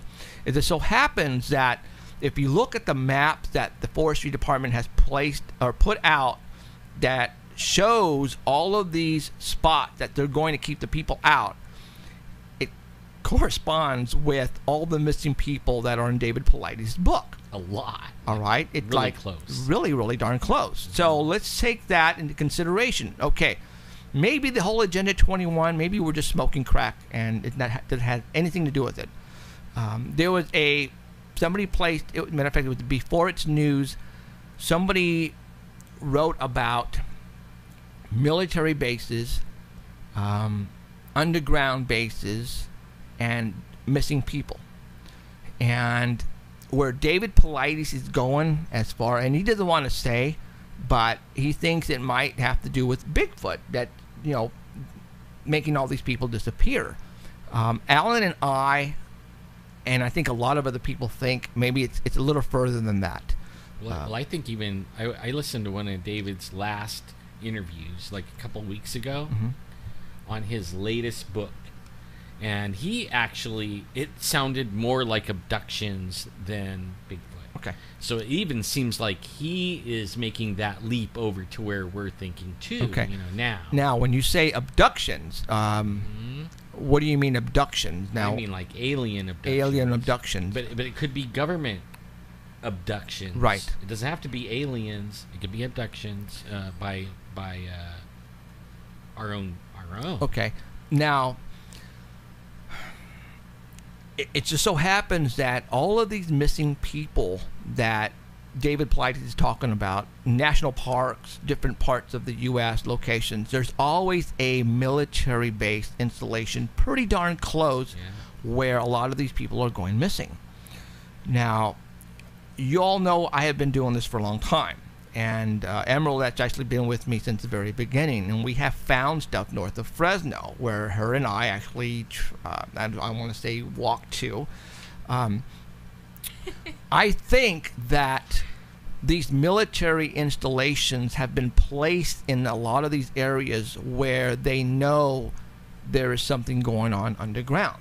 And I have told everybody that I believe our military have found or know about the existence of something going on underground in our Sierra Mountains. Our Sierra Mountains have a lot of tunnels, and if you watch Chasing UFOs, what the episode I was in with James Fox, that, you know, north of Fresno we also have a lot of cement tunnels, and a lot of people think it has to do with the hydro projects, but I think it's way more involved than that. I have a friend named Scott at work. He came up to me Friday at the ice machine at the yard, and he said, "Hey, Jeff," he goes, "Hey," he goes, "you have any other news about that tunnel and the radiation?" And I was going, it had to come back to me, but when we were in that tunnel with James Fox, we had a Geiger counter, and it was actually reading pretty high. And I asked him, "No, not really." I go, "What's up?" And he goes, "Well, he has a family member on Albury Road, and his 2 kids have come down with cancer all of a sudden. And he says there's no cancer in the whole family at all. And all of a sudden, both of his kids came down with 2 types of different cancers. One blood cancer, and the other one, I think, she's a female, has to do with internal organs or something. And they're tripping out. They can't figure out why all of a sudden both their kids came up with cancer. Fukushima. That's the first thing I think of. Well, it's near Albury Road, and it's up in the mountains north of Fresno, where that could be that too. You know, where all of this is occurring. Now, we've had other people tell us they were in there and had high readings. So you know, those things. So is it that they're doing? And I think, you know, you talked to Adrian, his sister, who lives up there north of Fresno, who still sees these. They could be drones or top secret NASA. They're just ships. They're ships. We don't know what they are, whose they are. And they're flying around their area up there in the mountains, and they see this laser lights coming out, and they're sweeping the ground, like doing this. Sampling the ground. You know, and they see this constantly, and they keep their mouths shut because they're afraid. Yeah. So is there something going on? And like, for example, like I said, you know, not Yellowstone, Yosemite happens to be the #1 national park in the United States for missing people. And that includes the Sierra Mountains just east of Fresno, you guys. There are so many missing people going on, it's not even funny. Actually, Yosemite's the #1 place in the world for missing people. All right, and we're not talking, people who jump off the cliff and die. There's people going missing all the time, and it's just another name they write on the book. And they don't report it, so you don't hear. No clue. Missing. All you guys know, we had a Department of Forestry female on this show like 2 years ago who wrote a book, and in her book, this is her quote. This is what she wrote in her book. She said, and I quote, "When I come in the mornings to open up the gates," and I have this memorized almost word for word. When I come in the mornings to open up the gates to let the people into the park, I turn around and I look at the people who walk in. I wonder which ones are the ones who are not going to leave today. Yep. This is what she said out of her own mouth. I should find that and put it on the archive in YouTube. Absolutely. If I could find it. I mean, we have over 250 shows on that computer, and I have to find it. Oh my God! I don't think it's going to be a hard one. But I get it. Langford. If you wrote it on the thing, then I'll have it. It's Langford. The last name's Langford. Excuse me. And the first name it doesn't quite hit me, but I can get a few. But that's what she said in her book, and it's quoted word for word. So she knows there's a lot of people who go missing, but she can't give an explanation. She just says, I don't know. But wow, I mean, how many missing people has to go missing before people get a grip? There are children going missing all the time. David Paulides constantly gets people placing on his wall from all over the United States, from people in the wilderness who are losing loved ones left and right. And a lot of these are people who go by themselves. Recently there was one who was, and I don't remember, I think it was in Canada or Alaska, but there was a family, and there was a 9-year-old playing with all the kids, and they were all together, and all of a sudden the 9-year-old just disappears. And it's in there, and it's like, how could a 9-year-old right in front of all of the family members disappear? They're playing probably hide and seek, goes around behind a tree, poof, that's it, no more, gone. And they have no clue. They stop, the search. And it is constantly going up in the Tulare Mountains as well. There was a 73-year-old who was hiking. They called it off in 2 days. Gone. Sorry, don't know where he's at. Another one. It's constantly going on east of Fresno. Was the name Andrea Langford? Yes. How do you know? Diane. Andrea Langford. Okay, I actually have 2 books of hers, and it's one of those books. But we had her on the air, and she wrote. Actually, she has 2 books. One book is actually about paranormal stuff that happens up in the mountains. She actually wrote a book about haunted trails and haunted locations and all that kind of stuff. So it's a good read. She's a retired park ranger. Yeah. So she knows all about all the stories. It does not get reported. Right. So she wrote a book on it. It won't be on the news. It won't be on a report anywhere. It won't be on a government website. But she has it. Yeah. So we should have her on the show again. Andrea Langford. One is haunted parks or something like that. Next week I'll bring both the books out and I'll show them to you guys. But yeah, there. Again, mainstream media is not reporting this, you guys. Why? Because, well, for one thing, they can't put 2 to 2 together. They don't know what we know, and they have no clue what's really happening in the real world. They are just been told to report this accident, to report, what's happening in Iraq. They only have certain things to report. Once in a while, you might get a paranormal story like a UFO or a Bigfoot sighting, but otherwise, the missing people, the correlation of the bases, the military underground, what we do here, and it just they don't get it, and then they're not going to get it because they're not trained to get that type of stuff. And fortunately, we are, and I'm not saying trained, but we pay attention. We pay attention to the abnormal. And like I said, all those kids that are coming in from over the border, a lot of people will just take that and say, well, they want to come over to the United States to get to live a better life. No. And that's the way they leave it. They don't consider the circumstances surrounding why so many. and then go from there. And then they didn't probably never even heard Obama saying, okay, I'm going to contact the Congress to give us $2 billion to start building these camps on military bases. What? All right, you guys. So there are so many things going on. Tomorrow, if anybody in the Fresno area can attend, we will be there.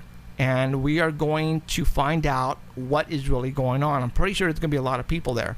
But it's going to be at the Holiday Inn between 5 and 9 o'clock. I will be there at 5 all the way to 9 o'clock. And we are going to find out what really is going on. Forestry basically is going to say it's because of the frog and the lizard. But there are people who know that that's not the case. Absolutely not the case. There's actually some forest people going to be there in support of it because they know that that's not the case. That's not the case. And they have proof that the reason why these certain frogs and lizards are disappearing is because they're being eaten by other animals, and it doesn't have anything to do with the people riding their quads or walking and killing them, stepping on them. A lot of it has to do with the water as well. They're being killed off because there's no water, and they're dying off. And that's not our fault. And that's not our fault, but yet they still want to block off. See, that's stupid. It's absolutely stupid that they even said it's because of the frog and the lizard. It's just ridiculous. Okay. What everybody needs to know is that forest is ours. It's not the United States government's forest. That is public land. Public means us. We own it. We own the land. They are stewards. We gave them like a job to take care of it, right? They're failing miserably. I'll tell you that much. They're failing miserably. And then when they start trying to lock us out of our backyard, I mean, basically that's our backyard, and they're trying to lock us out of our backyard. To me, that's wrong right there. I mean, I have a problem with it. Two things I have a problem with this whole thing. One, they're locking us all out. But two, I already been locked out for a long time, for like 10 years. I've been trying to get an electric quad or something like that so that I could go hiking with everyone. And I mean, I can't hike. Okay, so I'm a handicapped person, and supposedly they can't keep me from going or doing anything because I'm handicapped. But only they could keep me out of the forest, that I can't take anything off the trail, right? I have to stay on a dirt road. Not even my power chair can I take off the road, and I think that's wrong. So I'm actually considering a lawsuit to the government for a handicapped person that they can't keep me off the trail and deny me my own right to go on public land with a handicapped vehicle. You are so going to disappear.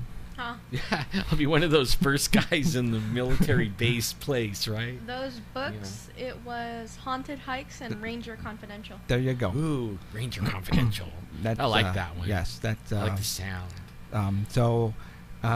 Yeah. Maybe we'll have her as a guest. Let's do her again because she was interesting. As was David Paulides when he said jump off the cliff. David Paulides talks about there is people they found that they said jumped off the cliff, but they were 300 yards away from the cliff. Mm-hmm. So how did you jump that far, huh? I mean, what did you launch yourself off? Then I got a big rubber band and pew. Yeah, launch they were yourself. thrown. Yeah, somebody threw them, but even us three together, we couldn't throw somebody 300 yards. The only guy I know that could do that in the woods is Mr. Squatch, the big guy. Yeah, I think he could. He could even rip the door off of your truck, and then throw the truck that far. Huh.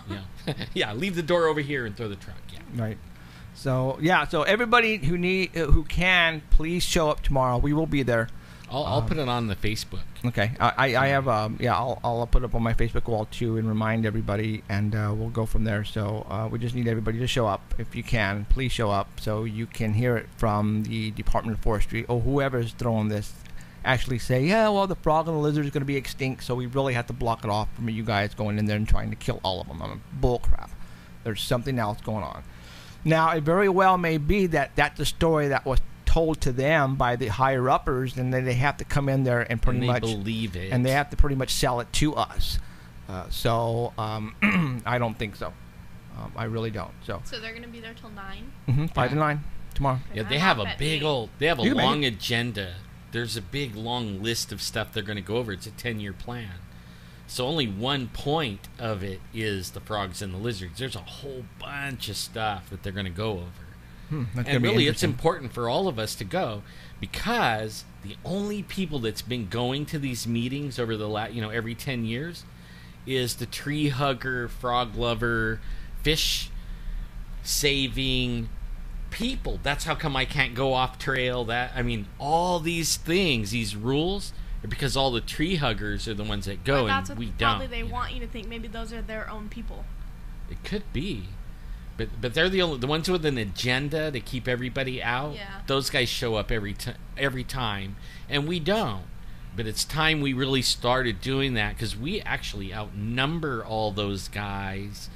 And if we show up in numbers and start being one voice, we could stop anything, really. Yeah. We could even stop all them 45,000 kids from being put it somewhere if we want to. So it's we're living in some crazy times, you guys. I don't know. The New World Order, Agenda 21. How close are we? I couldn't even tell you. I know, what's his name died? Did you see that? Who's that? Plane crash. The Rothschild grandson. Yeah, grandson, 60-something years old, 67. Yeah. Yeah, but he still crashed and burned. And burned. So, he might have known the truth among them, and they took him out. They don't care who they take out. If it's immediate family, they have no idea. It's all about control and money. Basically, it's money. It's just, money. It's control, too. Yeah. Go read those Georgia Guidestone things. They tell you right away. How many people they want to keep around? Was it 500,000. Half a million, not very many, huh? No, so 580,000 or something. Yeah. I think that when the SHIT goes down, they want the smart people to survive. I really do. That's the way I feel. That they want. No. They want the people who are going to survive. They want to keep around so they can start all over again.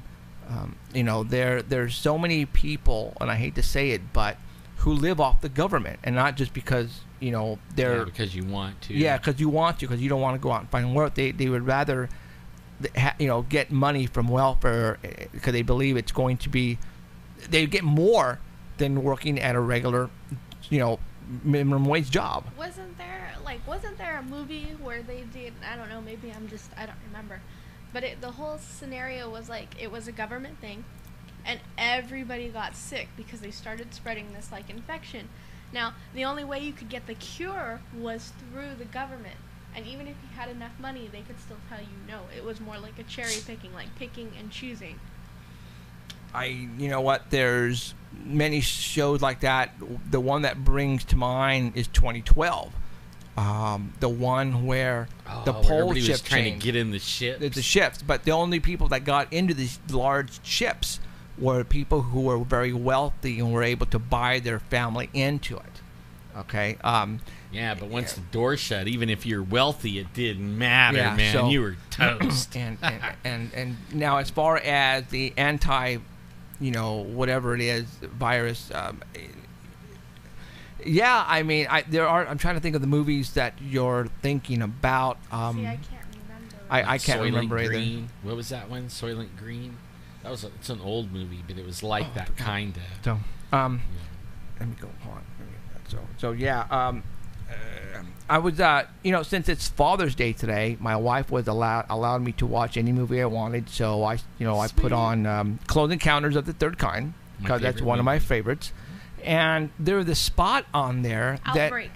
Outbreak. I think it was Outbreak. Well, no, Outbreak is where the monkey came in from Japan. Oh, that's right. Hold on. That's the first one that popped up. It sounded familiar. Let me pull up something really quick. I'm the monkey. I popped up. I hate there monkeys. is a, everybody knows close encounters of the third kind. If you don't, then you should not be listening to this show. It's like my favorite movie of all time, obviously. It teaches you how to play with your mashed potatoes. Perfect. If you guys remember where they're sitting in an office and all the reporters and people who witnessed the UFO are being talked to by the generals and say, it's nothing. I wish I could have seen what you saw. And then this gentleman looks like he's a mountain man, gets up and says, fool us by agreeing with us. I saw Bigfoot once.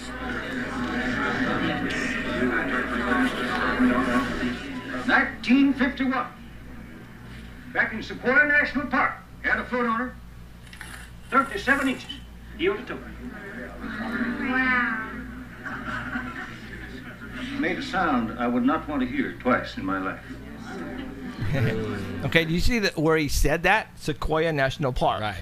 All right, that was in Close Encounters of the Third Made Kind. a sound I didn't want to hear twice. Okay.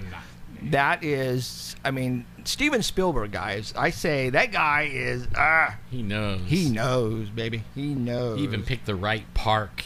Yes, he did. And that's why for Bigfoot. And I always said to myself, oh my God, why did he chose? He could have, he could have said Washington State. Yeah. You know what I'm saying? Or Oregon or anywhere. Or Big Bear. But no, he said Sequoia National Park. And that, guys, for those who don't know, is east of Fresno. We're talking the Sierra Mountains. We're talking, our backyard. Our backyard. And almost the spot. Almost the spot where the Bigfoots are. And that, we're like, you could throw a rock from the spot into Sequoia Park. Yeah. Steven Spielberg. Let me see if I can find something. I'm going to let you guys hear something else real quick. Keep talking. I will. Steven. Hold on, guys. Yeah, we had some the last show we had where we recorded the recordings. We've been having some comments on the YouTube about the owl sound, and there was a guy. He said what I said. Possibly it was one owl or two guarding the nest, and a Bigfoot like circling around trying to get in the nest. And then they fly all the presidents over to Sequoia. Maybe they're taking him to show them the Bigfoot. You know what? Thank you. You know what? Taking him to see No. Thank you for reminding me. All right, you guys. There's a story that I.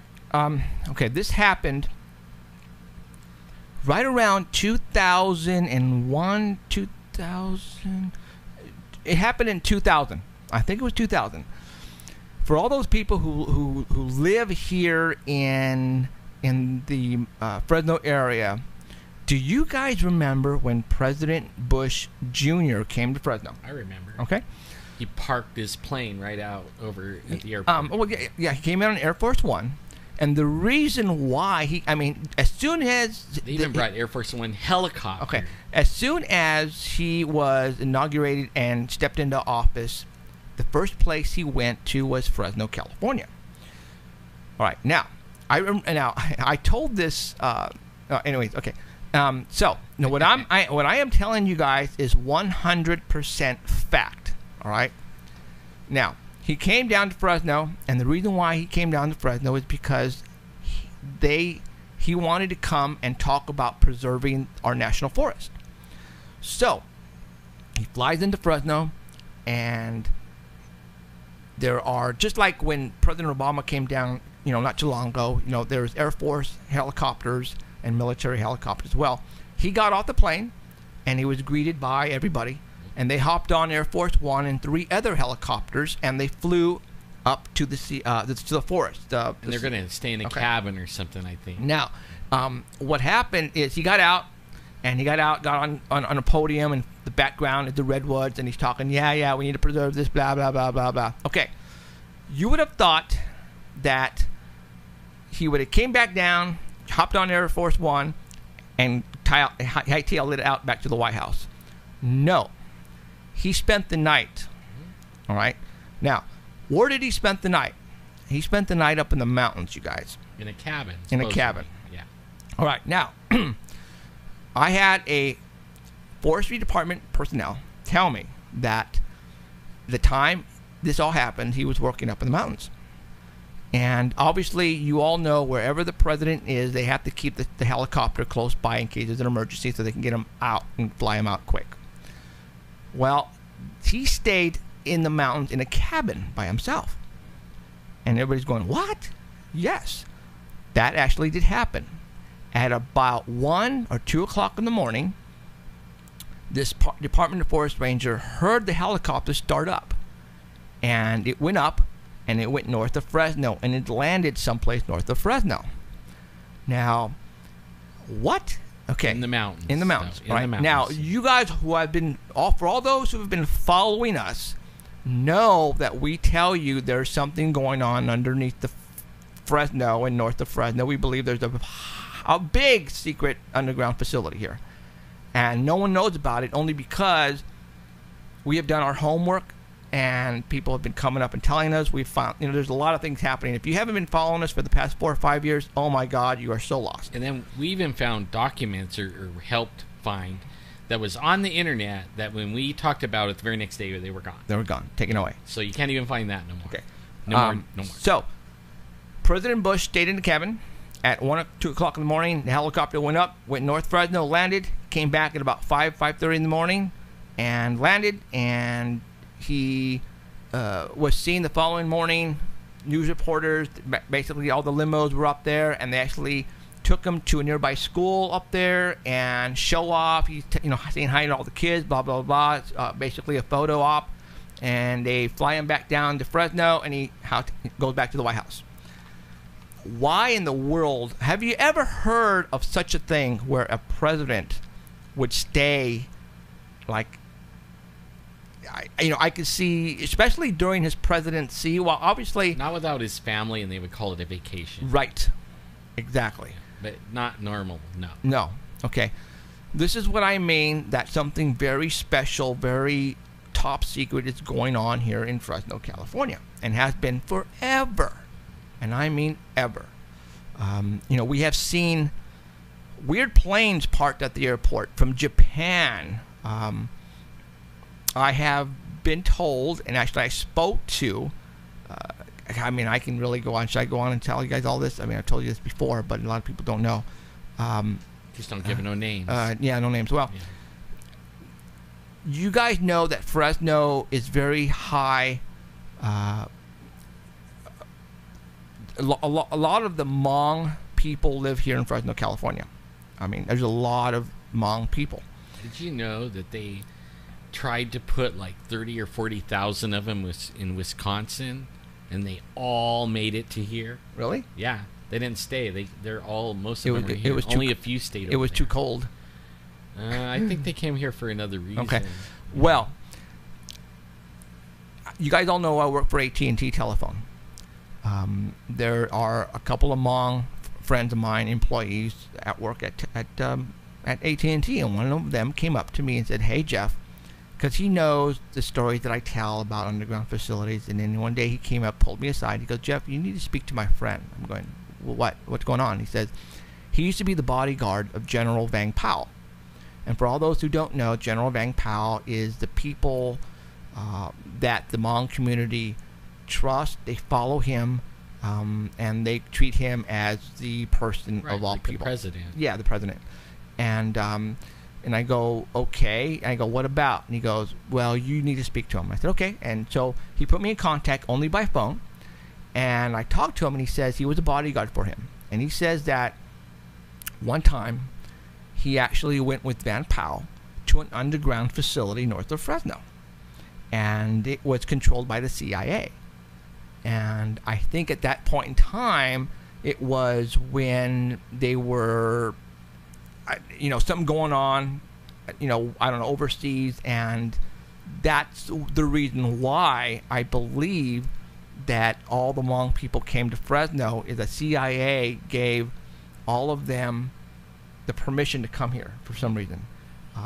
Yeah, they gave him a car, a house. They took care of him. But supposedly they helped us in Vietnam, and right. That's why they were even being brought here. Yeah, because it was death if they stayed there. And that's why we have a big community of the Hmong people here. We do. And, you know, they're the greatest people in the world. I have nothing against them. I mean, really cool. They're really cool people. And they love America. Oh, boy, do they. Matter of fact, a lot of, you know, my wife's a school teacher, and a lot of the smart kids are the Hmong kids. Man, it's like, you know. They don't drink the fluoride. So there's a lot of things going on underneath our noses, you guys. Just like recently they tore apart the Fresno airport because they dug out deeper rooms underneath the airport, and they made it bigger underneath the airport. And for all those who don't know, we have an underground facility underneath the airport. And trust me when I say they took a lot of dirt out of that airport when they were fixing or extending the runways. And all those who don't pay attention just realize, they just think that, oh, they're expanding the runways, but you don't see on a daily basis how much dirt they are pulling out of that airport. See, that goes the same with all the people that think that north of Fresno is only ran by the power companies with all the tunnels. Okay, well, they have rooms that they've hollowed out in giant rocks that are huge, like the size of a mountain, that is the power company that you could go in. But how many of them aren't the power company? You know what I mean? While they're over there hollowing out and making tunnels, who's to say they're not doing, you know, stuff for the CIA? In fact, like one of the areas that you're talking about on the top of the ground is called the experimental range. And on the top of the ground, they have like a little schoolhouse or like a little laboratory, and students from Fresno State can go over there and check out the little animals and the frogs and the stuff like that. But only everybody over there says that they see things coming out of the ground over there, except for the students. When you ask them, oh no, there's nothing, you know. But only you ask people that live around there, and they see things coming out of the ground. And this experimental range is huge. It's like lots of acres, and it's been there ever since I was a little kid. I mean, I remember driving by on our way to a camping trip and say, hey, what does the experimental range mean, you know? I mean, that's how long. And the tunnels that we're talking about that they follow the river way, way back into the mountains, and the river splits like that, and one side is Southern California Edison, and the other side is PG&E. There's tunnels that were built in the early 1900s. Like, they've been doing this a long time. And who's to say they didn't dig out a whole bunch of other tunnels and stuff? Oh, that was good. Sorry. So what are you looking for? I'm going to place pictures of those tunnels real quick. Oh, I have them on that computer, but it would be hard to find them. Right? Yeah. No, I'm gonna. Yeah, but you know what? They can't see them on Art Bell. You know, we'll have to describe them or something. Yeah. Hold on. But these tunnels, there's hundreds of miles of tunnels. In fact, when we did Finding Bigfoot, we were on Road 3, I think it is, by Shaver Lake. And that road, when you go into, there's a gate that you go through, and then there's a tunnel entrance, like a roll-up garage. And you drive in, and then it's 3 miles in solid rock all the way back into the this big old huge cavern that has 2 turbines that make electricity. And I mean, you're driving in there. I think there's a Huell Hauser episode that shows him drive back in there in that too. You know, I mean, did you know Huell Hauser, that episode was aired the first day they started filming here in Fresno? Remember? Oh, of the chasing UFOs. Yeah, the chasing UFOs. That's right. It's like they knew. Like they wanted to put that in everybody's minds that the tunnels were just that, hydro project. So by coincidence, by luck, of the hundreds and hundreds of episodes that Huell Hauser had, they decided to play the episode that included all of the hydro project, those large tunnels, the first day Chasing UFOs was here to film. Do you believe that? I turned it on the TV, and my wife and I went, "Holy shit, that's where we Batman. spent our whole day." Look, are you kidding me? That's what we were doing. Are you kidding me? We were checking out tunnels. Are you kidding me? I mean, come on. How obvious and stupid can you be to try to... So anyways, what I want to do right now, guys, is I am going to, really quick, I'm sorry for the art bell, but you guys can always come. I mean, they're just tunnels, but I want to show you... Well, they could actually Google the tunnel system. Oh, that's... let's see, what do they call it? It's the Pacific Gas and Electric Hydro Project. And you can Google it, and you can actually pull up where it shows all these tunnels running for miles. Okay, here is... I mean, absolute miles. You know what? I'm going to put the other tunnel first. Maybe you should, like, email them to Keith afterwards. And, okay. You know. That I can do. And we'll give them to you, Keith, and that way you can put them up. Tunnel 1. Trying to find the tunnel 2. Where did it go? Gosh darn it, I don't see it. So, but these tunnels are huge. Here it is. Yeah, they're huge. You could drive a semi-truck in them or put a train through it. Okay. And they're big. Right now, I have the tunnel. It's you and Jimmy. All right, for all those who are watching right now, this is the one. This is the actual tunnel James Fox and I went into. All right. It has train tracks going into it. You can, I mean, I literally... It actually looks like a train tunnel. Yeah, it's what it is. But it goes, I'm going to say about... Obviously, you didn't go in there, but I'm trying to think. I know it's like 100 yards. It's about 100 yards, and then it comes to a complete dead-end cement wall with a cement ramp that leads up. And big iron steel door. Yeah. So... I've been in there. I mean, that's been there since I was a kid. I've been in there when I was a teenager. Okay. And I'm 55, so that tells you how long. And this is in solid rock. Yeah, solid. All right. I'm going to put up the other one real quick, and this is going to be tunnel 2. It's a little bit close up. So right now, Keith, what I'm going to do is I'm going to send you both of these really quick. So if you want, you can throw them up. So I'm just going to shoot them off to you really quick. There's actually, if you go on Google Earth, I don't know if I could explain the details of how to exactly find it, but on the backside of Kirchhoff Reservoir, which is on the power, I think it's power plant number 2 or something like that on the PG&E thing, there is a hole going down, straight down in solid rock, and I don't know how deep.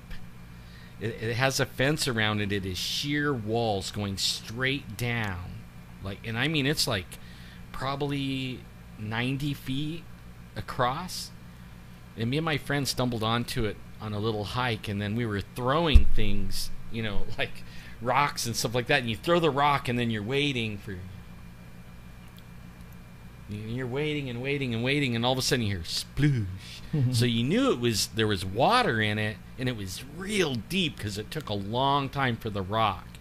And I was trying to figure out one day, like, if you count, like, this 1001, 1002, if you could figure out exactly how far the rock fell, and it was beyond my math, about, Okay, really quick. Now, Keith, I sent you 3 photographs, as a matter of fact, so if you want to put them on.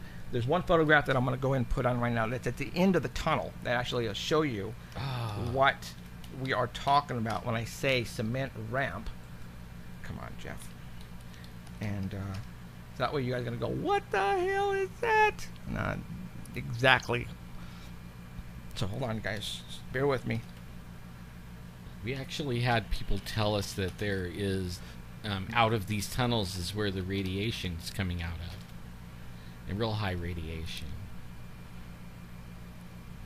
So, now what I'm going to do right now is I am just going to go ahead and... I think there's going to be a bunch of people coming down with cancer that keeps eating tuna, crab, anything ocean, kelp, what do they call that stuff? Seaweed. Man, you guys, you need to stop eating that stuff. Japan has no control over how much radiation's getting in the ocean. I mean, that is a world-changing event, and nobody's talking about it. And right now, all the starfish are dying. You could go over to the coast right now and talk to people, and they're like, the starfish are disappearing. I wonder why. Okay, for some reason, I just emailed me that one picture of the ramp, and it's not coming up on my email. Like, where did it go? Somebody intercepted it. Yeah. Okay, well, I sent it to Keith. Hopefully, he'll put it up. And you guys can go to artbell.com and take a look at the 3 photographs, the 2 tunnels, and the one, this ramp that goes up to this door that has a steel door at the very end. So, wow, that's trippy. So, okay. So now I'm just going to go very, very trippy. So, all right, we're just about done here, aren't we? Yeah, that's happened to us before when we talk about that exact subject. Almost every time. It used to be the computer would cut out. Yeah. And we kind of fixed that, kind of. So hopefully, yeah, that's what it was. But there you go. So, all right, we got about 6 minutes left. What? You're advertising Google. Am I? Oh, I took it off. Okay. So we are, like I said, we're going to be at the Holiday Inn tomorrow at 5:00 p.m. and we're going to listen into the Department of Forestry and see what they have to say about the 10-year plan that's going to basically keep us out of the forest that belongs to the public, which is try and keep us out. We're not going to stay out. So make sure you let everybody know about tomorrow. We're going to be there, like I said. Go ahead and post it on your Facebook wall. As a matter of fact, I will place on my Facebook wall the actual advertisement about tomorrow, and please share it among your friends and just share the crap out of it, and hopefully we can get a lot of people, standing room only, and let's see what's going to. I got a feeling there's going to be a lot of people. There's going to be a lot of protesting there tomorrow. All my neighbors from up on the hill, they're all going to be there. I can't wait. It's going to be like old home week for me.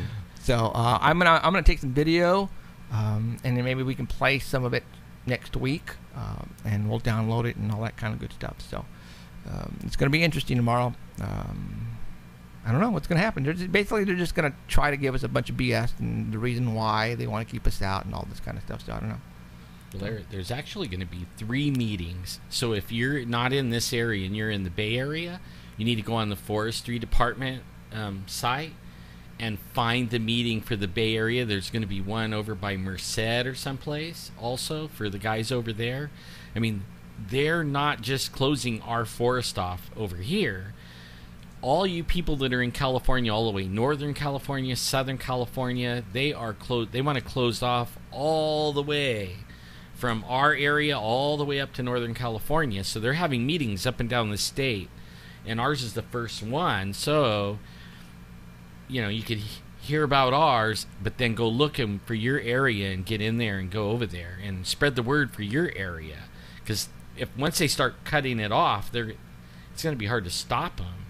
It really will. I mean, if they cut it off, that's pretty much it. It's cut off. That's you know what I mean? That's why we have to stop them now. And if you go try to break in, it's a federal crime, I think. All you Bigfooters that are listening right now, they're getting ready to cut off your Bigfoot site for sure. Now, if the gates are closed, if we still can't walk in there? Oh yeah, I read the whole agenda thing. You can hike. Okay. But see, there was some places like up by Tahoe and ski resorts and stuff like that. There's actual parking areas that are inside the gate where people used to go and park, and then they could take off on a trailhead, right? All those are going to be gated off from way back. So they're saying you still need a wilderness permit to go hiking. Okay, you still need to get the wilderness permit. And then it's going to be a long hike, because it's going to be like the 8-mile hike to get to the trailhead that you used to be able to drive and park at. Right. And then you got to, that's gonna hike be crazy. from there. So. All right, guys, we are at the end. And so it's going to be a great time tomorrow. I think it's going to be interesting. I want everybody to show up. So everybody show up. And I want to thank you for showing up tonight. It was fun hanging out with y'all. So, okay, everybody, thank you very much. My name is Jeffrey Gonzalez. That is Alan Thomas with Emerald Bonilla. Thank you very much for showing up, and we shall see for those who are going to be showing up tomorrow. Show up tomorrow. Thank you very much. Good night. Take care. Good night.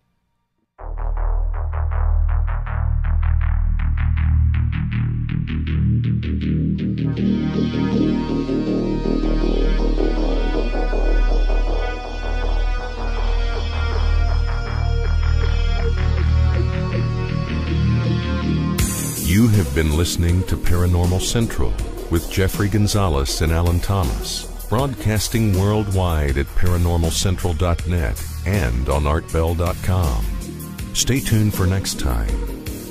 Remember to keep your eyes to the skies, and we hope you witness something you cannot explain. I'm looking for you, you're looking for me. We have to decide what it will be.